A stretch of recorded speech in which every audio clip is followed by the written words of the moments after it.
Not all members of the High Point Police Department have two legs. Some of their greatest heroes have four. The K-9 unit with High Point Police Department trains their dogs right here in the back field behind the station. The High Point Police Department welcomed their first K-9 unit in 1997. The unit now employs 9 dogs and their handlers, including Officer Terrence Garrison, who goes by T-Bone. Officer Garrison has been with the police department for nearly 20 years and trains all the dogs. I've always had an interest in dogs, and I've always watched the dogs when I was in the Marine Corps, and they fascinated me.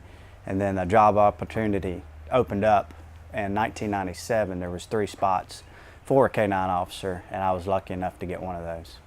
My second dog, K-9 Bart, I worked him for 7 years probably. We was tracking a dementia patient that walked away from the rest home, and it was like 20-something degrees that night, and she had already been missing for 2 hours.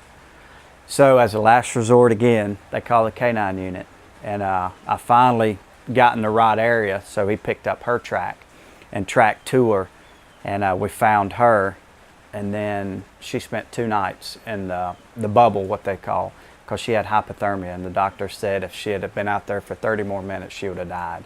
So the dog got the life-saving award for that. One of the department's current lifesavers is Haas, who has been with the department for over a year. It's a special relationship a lot of people don't understand. They're more than just a pet, they're your partner. A lot of people understand that, especially because they treat their dog as their kids, and they're just a big part of your family. And you spend more time with that dog than you do your family, and you can rely on that dog. They don't come into work all upset because something happened or anything like that. And it's just, you get that special bond that you can't experience it unless you become a K-9 handler. Being a K-9 handler isn't as easy as it looks. Handlers spend day and night with the dogs, training and teaching them obedience and commands.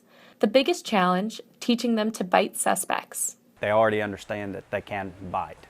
An actual dog, getting a police dog or any dog to bite is actually really hard, because the dogs look at humans up here and they're down here, and we want to bring it up just a little bit that the dog is above the human for the police type work, but not the handler. But the handlers aren't financially responsible for the dogs. The city pays for the dogs' kennels, food, and vet bills. The average dog cost roughly $10,000. The department reports that last year, the K-9 unit seized over $3.5 million in narcotics alone. That's just the dog itself. K-9 officers require special cruisers that have a back seat specially made for their partner, costing another $70,000 at taxpayers' expense. But once the dogs retire, their handlers become financially responsible. The dogs are trained to identify 6 scents: marijuana, hashish, cocaine, crack, heroin, and methamphetamine. Here, Haas searches for marijuana that has been hidden in a scooter next to the police department. The dogs are trained in passive resistance, meaning that they sit and bark when they find something instead of scratching. But who else in the community could benefit from a K-9 unit? K-9s are a good tool, and actually when I was in the police department, Raleigh, I was training to be a K-9 officer, and then I left the department, and I had 2 German Shepherds actually, so I have a love of K-9s and the value.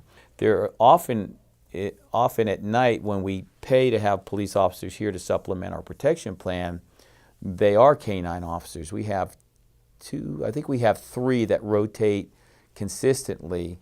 So we're already getting a K-9 on our campus when we're not paying extra for it.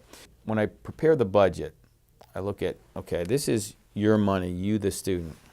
How can I best spend your money to give you the biggest bang for your protection buck?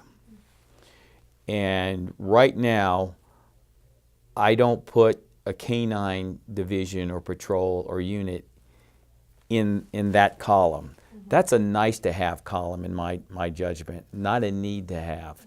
When compared to the 10 largest cities in North Carolina, High Point ranks 3rd safest in crime rate. With only Cary and Raleigh having a lower rate, it is very clear that the High Point Police Department simply would not be as effective without these canine units. These dogs are heroes in the community.